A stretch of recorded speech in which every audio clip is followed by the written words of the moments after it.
السلام علیکم ورحمۃ اللہ۔ ترجمہ تفسیر القرآن الکریم، سبق نمبر 971، سورۃ العنکبوت، آیت نمبر 19 تا 23، پارہ نمبر 20۔ اعوذ باللہ من الشیطان الرجیم۔ فما اولم یروا کیف یبدئ اللہ الخلق ثم یعیدہ اولم یروا کیف یبدئ اللہ الخلق ثم یعیدہ ان ذلک علی اللہ یسیر۔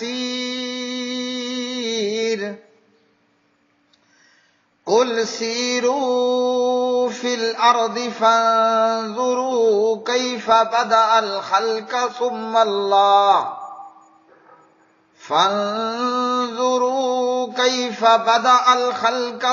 اللہ ينشئ النشأة الآخرہ ان اللہ علی کل شیء قدیر۔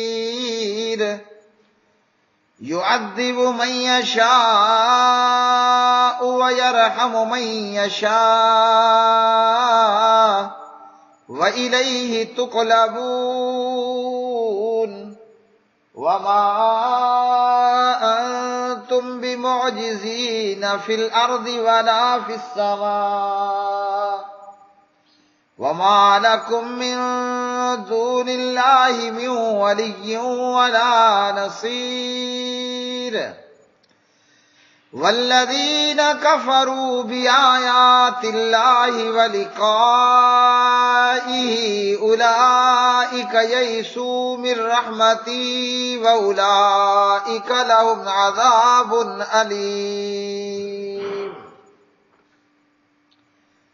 اور کیا انہوں نے نہیں دیکھا کہ کس طرح اللہ خلق کی ابتدا کرتا ہے پھر اسے دہرائے گا؟ بے شک یہ اللہ پر بہت آسان ہے۔ کہہ دیجئے زمین میں چلو پھرو، پھر دیکھو اس نے کس طرح خلق کی ابتدا کی، پھر اللہ ہی دوسری پیدائش پیدا کرے گا۔ یقیناً اللہ ہر چیز پر پوری طرح قادر ہے۔ وہ عذاب دیتا ہے جسے چاہتا ہے اور رحمت کرتا ہے جس پر چاہتا ہے، اور اسی کی طرف تم لوٹائے جاؤ گے۔ اور نہ تم کسی طرح زمین میں عاجز کرنے والے ہو اور نہ آسمان میں، اور نہ اللہ کے سوا تمہارا کوئی دوست ہے اور نہ مددگار۔ اور جن لوگوں نے اللہ کی آیات اور اس کی ملاقات کا انکار کیا وہ میری رحمت سے نا امید ہو چکے، اور یہی لوگ ہیں جن کے لیے دردناک عذاب ہے۔ اولم یروا، کیا اور نہیں انہوں نے دیکھا، کیفا کیسے، یبدئ پہلی بار پیدا کرتا ہے اللہ الخلق مخلوق کو، ثم پھر یعیدہ وہ لوٹائے گا اس کو، انا بلا شبہ ذالک یہ اللہ پر یسیر بہت آسان ہے۔ قل کہہ دیجئے سیرو تم سیر کرو فی الارض زمین میں، فانظروا پھر تم دیکھو کیفا کس طرح، بدأ اس نے پیدا کیا پہلی بار، الخلق مخلوق کو، ثم پھر اللہ ہی ینشئ پیدا کرے گا، النشأۃ پیدا کرنا، الآخرۃ دوسری بار، ان اللہ بلا شبہ اللہ علی کل شیء ہر چیز پر قدیر خوب قادر ہے۔ یعذب وہ عذاب دے گا، من جس کو یشاء چاہے گا، ویرحم اور وہ رحم کرے گا، من جس پر یشاء چاہے گا، وإلیہ اور اسی کی طرف تقلبون تم پھیرے جاؤ گے۔ وما انتم اور نہیں تم بمعجزین عاجز کرنے والے، فی الارض زمین میں، ولا فی السماء اور نہ آسمان میں، وما لکم اور نہیں ہے تمہارے لیے، من دون اللہ اللہ کے سوا، من ولی کوئی دوست، ولا نصیر اور نہ کوئی مددگار، والذین اور وہ لوگ جنہوں نے کافروا کفر کیا بآیات اللہ اللہ کی آیات کا، ولقائہ اور اس کی ملاقات کا، اولئک یہی لوگ یئسوا نا امید ہیں، من رحمتی میری رحمت سے، واولئک اور یہ لوگ لہم انہی کے لیے ہے عذاب عذاب علیم نہایت دردناک۔ پیارے بھائیوں اور میری بہنوں، سورۃ العنکبوت ہے۔ اللہ سبحانہ و تعالیٰ فرماتے ہیں جو لوگ قیامت کے منکر ہیں، جو لوگ مرنے کے بعد دوبارہ زندہ ہو جانے، پیدا کیے جانے کے منکر ہیں، ان لوگوں نے نہیں دیکھا کہ کس طرح اللہ خلق مخلوق کی ابتدا کرتا ہے پھر اسے دہرائے گا۔ یعنی تم یہ دیکھو کہ جب اللہ نے مخلوق کی ابتدا کی تو خلق پہلے تو موجود نہیں تھی نا، اللہ نے عدم سے وجود ادا کیا، پھر وجود سے اللہ نے عدم کر دیا اور پھر اللہ وجود عطا فرمائے گا۔ یعنی اور یہ جو دوسرا عدم ہے، در حقیقت تو یہ عدم ہے ہی نہیں نا، کہ اب تو ہم موجود ہیں، چاہے مرنے کے بعد ہم مردہ حالت میں ہیں موجود تو ہوتے ہیں، ہماری ہڈیاں بکھر جاتی ہیں پھر بھی موجود تو ہم ہوتے ہیں۔ ہاں جی، جب ہم پیدا ہی نہیں ہوئے تھے تو سرے سے موجود ہی نہیں تھے، وہ عدم تھا، اب وجود ہے، پھر موت ہے، پھر وجود ہوگا۔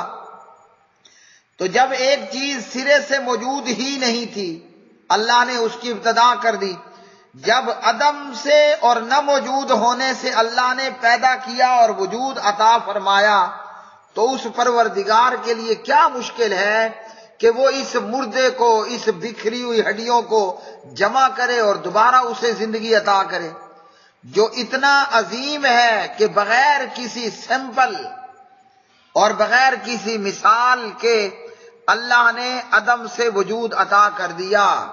اس مردہ وجود کو، بکھری ہوئی ہڈیوں کو دوبارہ زندہ کرنا کیا اس رب کے لیے مشکل ہے؟ تم نے یہ بات نہیں دیکھی؟ ہاں جی، چلے پھرے نہیں ہو اور اللہ کے اوپر اس مردے کو اور بکھری ہوئی ہڈیوں کو جمع کرنا اور اسے زندہ کرنا اللہ پر یہ بہت آسان ہے۔ اللہ پر پہلے بھی مشکل نہیں تھا، اللہ پر اب بھی کوئی مشکل نہیں ہے۔ ہاں، زمین میں چلو اور پھرو اور دیکھو کہ کیسے اللہ نے مخلوق کی ابتدا کی، پھر اللہ ہی دوسری پیدائش کرے گا، مردوں کو اللہ زندہ کرے گا۔ اب ہم سب سے پہلے اپنے وجود میں دیکھیں، اپنی ذات میں غور و فکر کریں کہ ہم موجود نہیں تھے اور آج موجود ہیں، بول رہے ہیں، سن رہے ہیں، آ رہے ہیں، جا رہے ہیں، رو رہے ہیں، ہنس رہے ہیں۔ تو اللہ نے ہمیں عدم سے وجود عطا کر دیا، اس مردہ وجود کو دوبارہ زندہ کرنا یہ اللہ پر بہت ہی آسان ہے، پہلے بھی مشکل نہیں اور اب بھی آسان ہی آسان ہے۔ اسی طرح زمین میں چل پھر کے دیکھنا چاہیے کہ اللہ کیسے ابتدا کرتا ہے، پھر موت دیتا ہے، پھر اللہ زندہ کرتا ہے۔ اگر ہم دیکھیں تو بہتا ہوا دریا خشک ہو جاتا ہے، پھر ایک وقت بارش کے موسم میں آئے گا کہ وہ دریا جو مردہ ہو چکا آج وہ پھر ٹھاٹھے مار رہا ہے۔ ہاں جی، اسی طرح ایک موسم بہار ہے، اس میں درخت اور پودے اور فصلیں خوب لہلہا رہی ہیں، اور جب موسم خزاں آتا ہے تو زندہ درخت مردہ ہو جاتا ہے، اس پر ساری بہار ختم، درختوں کے پتے جھڑ جاتے ہیں اور درخت سوکھ جاتا ہے۔ بہار تھی تو وہ زندہ تھا، اب اسی درخت پر خزاں ہے، نہ اس کے پتے سبز ہیں نہ پتے ساتھ موجود ہیں، پتے سبزی ختم ہوئی، خشکی آئی، ہوا چلی اور وہ خشک پتے بھی اس درخت سے جھڑ گئے۔ اب پت جھڑ کا موسم ہے، اب وہ درخت بالکل سوکھا ہوا اور مردہ نظر آ رہا ہے، لیکن پھر بہار آتی ہے، بارشیں برستی ہیں، ہوا بھری ہوائیں چلتی ہیں تو مردہ درخت میں سے اللہ کونپلے نکال دیتا ہے، وہ درخت کے جس پہ پتے کا نام و نشان نہیں، اب وہ سبز سبز پتوں سے بھر چکا۔ اللہ اکبر! یہ موت کے بعد زندگی کس نے عطا کی؟ اس مردہ اور خشک درخت کو کس نے سبز سبز پتوں سے بھر دیا؟ اور اس سبز سبز درخت کو اللہ نے کیسے مردے اور خشکی کی حالت میں کر دیا؟ یہ اور دنیا اور زمین میں ہزاروں مثالیں ہیں۔ موت اور زندگی کا یہ کھیل روزانہ ہمارے سامنے چل رہا ہوتا ہے۔ خود انسان سارا دن زندہ رہتا ہے، جاگتا ہے، بولتا ہے، چلتا ہے، پھرتا ہے، جب رات آتی ہے تو مر جاتا ہے، سو جاتا ہے، ہاں جی، پھر صبح ہوتی ہے تو اللہ پھر صبح زندہ کر دیتا ہے، ہاں جی، اسی طرح اللہ سبحانہ و تعالیٰ رات لے آتا ہے اور پھر دن کو لے آتا ہے۔ تو یہ موت اور زندگی، اپ اور ڈاؤن، یہ ساری مثالیں دنیا میں ہمارے سامنے اللہ نے رکھ دی ہیں، جو اس بات پر دلالت کرتی ہیں، اللہ اکبر، کہ مرنے کے بعد اللہ نے پھر زندہ کرنا ہے۔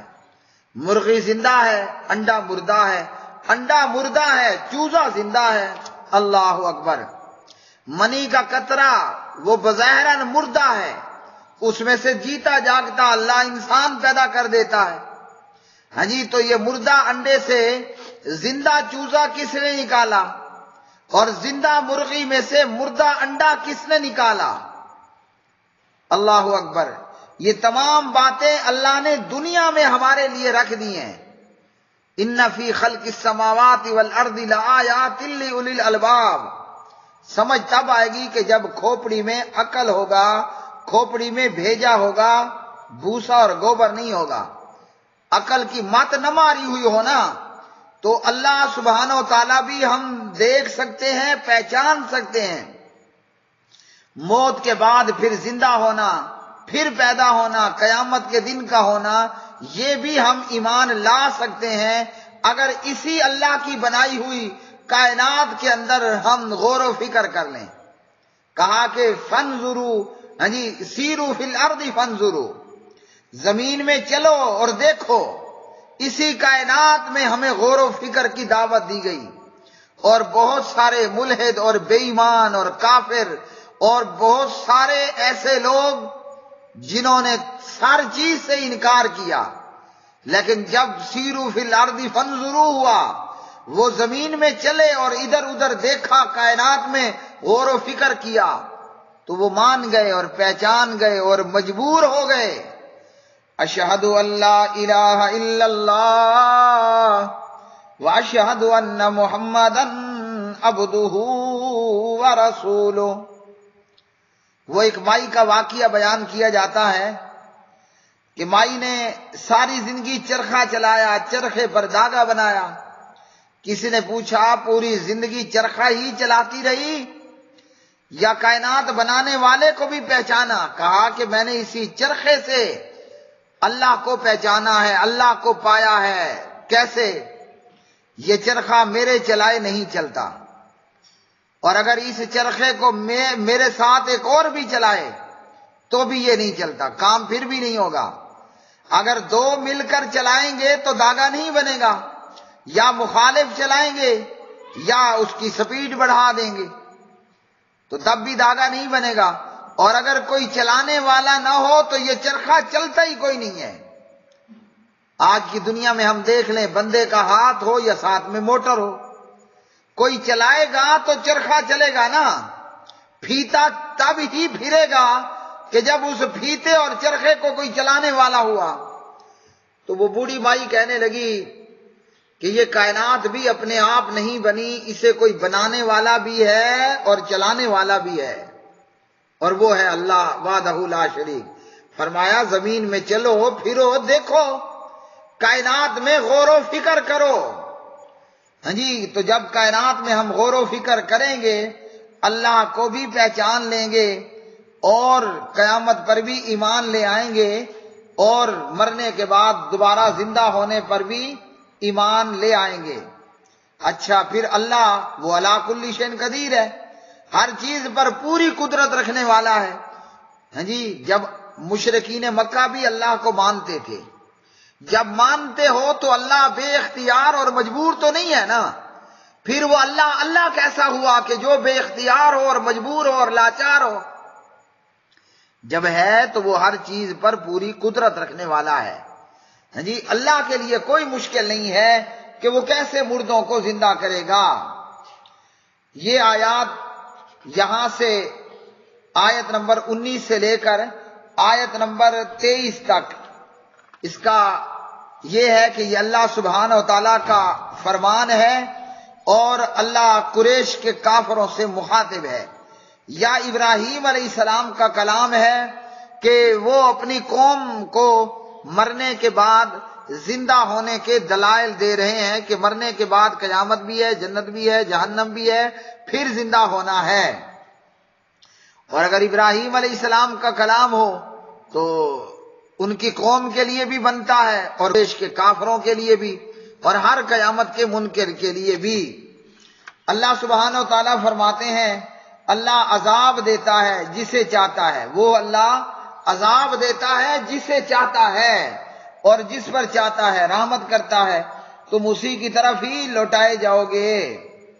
تو اللہ سبحانہ و تعالیٰ کا عدل یہ ہے کہ جو اللہ کی ملاقات کے امید رکھنے والے ہوں، قیامت کے دن کو ماننے والے ہوں، مرنے کے بعد زندہ ہونے پر ایمان ہو، ان پہ اللہ رحمت کرتا ہے، کیونکہ جب ایمان ہے تو تیاری بھی تو ہے نا۔